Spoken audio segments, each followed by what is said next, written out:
नमस्कार बच्चों, मेरा नाम है सुषमा यादव और आज हम पढ़ेंगे कक्षा 8 का भूगोल विषय का पाठ 3 खनिज और शक्ति संसाधन। देखिए, खनिज और शक्ति संसाधन।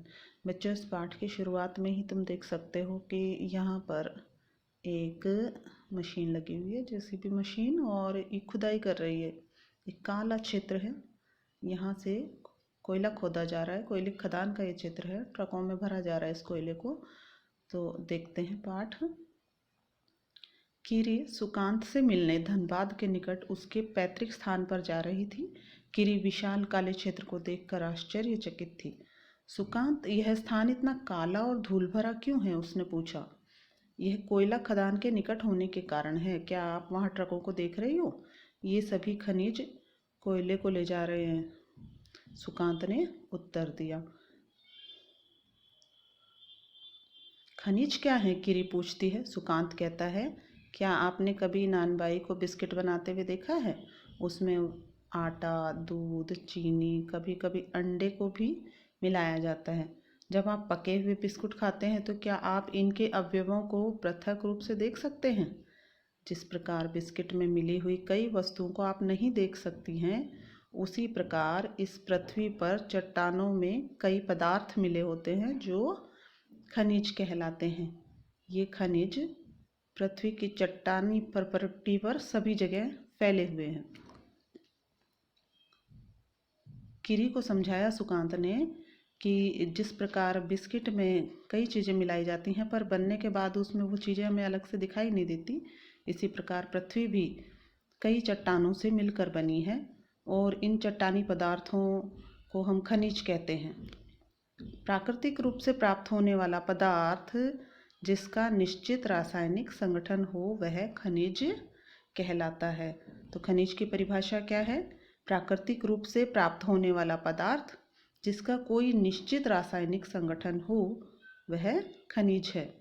खनिज सभी स्थानों पर समान रूप से वितरित नहीं है, वे किसी विशेष क्षेत्र या शैल समूहों में संकेंद्रित हैं।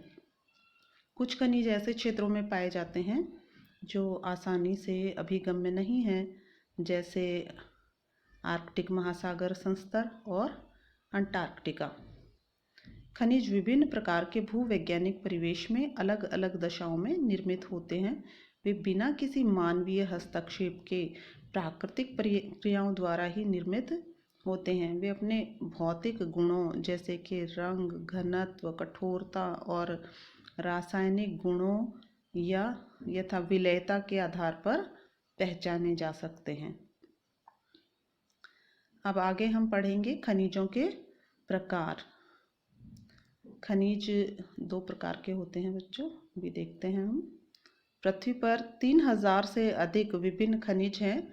संरचना के आधार पर खनिजों को हम मुख्यतः दो भागों में वर्गीकृत कर सकते हैं, धात्विक और अधात्विक खनिज।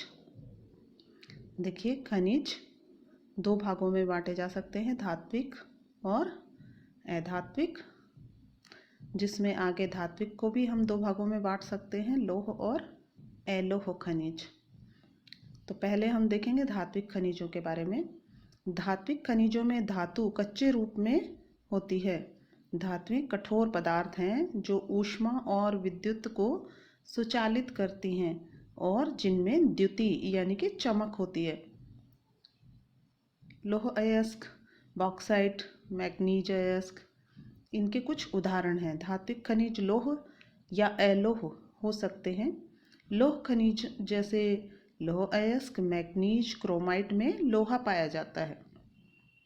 और अलोह खनिज, इनमें लोहा नहीं होता किंतु कुछ अन्य धातुएं होती हैं इसमें, जैसे कि सोना, चांदी, तांबा, सीसा भी हो सकता है। तो खनिज दो प्रकार के हुए। पहला है धात्विक, जिसमें कोई भी धातु पाई जाती हो और धातुएं कठोर होती हैं। और धात्विक खनिजों को भी हम दो भागों में बांट सकते हैं, लौह और अलोह। वे धात्विक खनिज जिनमें से लोहा धातु का अंश पाया जाए वो लौह धात्विक खनिज हो गए, और जिनमें लोहा नहीं पाया जाता, उसके अतिरिक्त सोना, चांदी, तांबा, सीसा, कोई अन्य धातु पाई जाती है, वे अलोह धात्विक खनिज होते हैं। अब अधात्विक खनिजों के बारे में पढ़ते हैं। अधात्विक खनिजों में धातुएं नहीं होती हैं। चूना पत्थर, अभ्रक और जिप्सम इन खनिजों के उदाहरण हैं। खनिज ईंधन जैसे कि कोयला और पेट्रोलियम भी अधात्विक खनिज हैं। खनिजों को खनन, प्रवेधन या आखनन द्वारा निष्कर्षित किया जा सकता है। बच्चों देखो, धात्विक और अधात्विक खनिजों का अंतर करने का एक विशेष तरीका होता है, जो आपके समझने के लिए आसान तरीके में मैं बता रही हूँ। जो धात्विक खनिज होते हैं उन्हें अगर हम गर्म करके लोहे के हथौड़े से कूटते हैं, पीटते हैं, तो उससे एक बारीक तार बनाना संभव होता है। जिन खनिजों में से तार बन सके वो सारे धात्विक खनिज होते हैं, चाहे वो लोहा हो, तांबा हो, सोना हो, लोह अलोह जो भी धात्विक खनिज होते हैं सबसे तार बनाना संभव होता है। जबकि जो अधात्विक खनिज होते हैं उन्हें जब पीटा जाता है तो वे चूर्ण में परिवर्तित हो जाते हैं, पाउडर में परिवर्तित हो जाते हैं, उनसे तार बनाना संभव नहीं होता। इस तरह के खनिज अधात्विक खनिज कहलाते हैं। और ये खनिज होते हैं ज़मीन में, भूमि में, और इन्हें निकालने के लिए, भूमि से निकालने के लिए हम खनन की प्रक्रिया अपनाते हैं। जो खनन कई प्रकार का होता है, प्रवेधन होता है, आखनन होता है।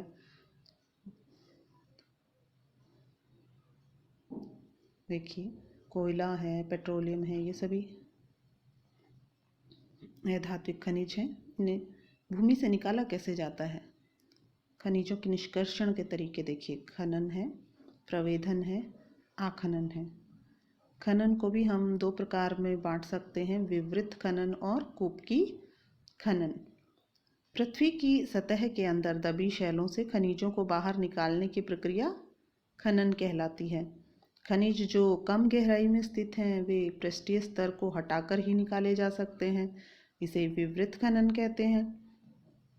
गहन वेधन किया जाए तो उसे कूपक कहते हैं। और ज़्यादा अधिक गहराई में यदि खनिज हैं तो उन तक पहुंचने के लिए हमें कूप बनाने पड़ते हैं, कुएं, गहरे कुएं, इन्हें ही कूप की खनन कहते हैं। पेट्रोलियम और प्राकृतिक गैस धरातल में अत्यधिक गहराई में पाए जाते हैं, बहुत नीचे पाए जाते हैं, और इन्हें बाहर निकालने के लिए जिन गहन कूपों की खुदाई की जाती है इसे प्रवेधन कहते हैं। सतह के निकट स्थित खनिजों को जिस प्रक्रिया द्वारा आसानी से खोदकर निकाला जा सकता है उसे आखनन कहते हैं। तो देखा बच्चों, आपने खनिजों को ज़मीन से निकालने की अनेकों प्रक्रियाएं हैं। भूमि में अत्यधिक गहराई से निकाले जाने वाले पेट्रोलियम वगैरह को तो प्रवेधन विधि के द्वारा निकाला जाता है, और जो कुछ गहराई पर होते हैं उन्हें कूपक बनाकर कूप की खनन के ज़रिए निकाला जाता है। और जो पृथ्वी के थोड़ा सा अंदर ही होते हैं, पृष्ठीय स्तर को हटाकर ही जिन्हें निकाला जा सकता है, वो खनिज विवृत खनन के द्वारा निकाले जाते हैं। और जो खनिज पृथ्वी के सतह पर आसानी से मिलते हैं उन्हें थोड़ा सा खोदकर आखनन प्रक्रिया के द्वारा निकाला जा सकता है। तो आज हमारा भाग 1 इस पाठ का यहीं समाप्त होता है। धन्यवाद।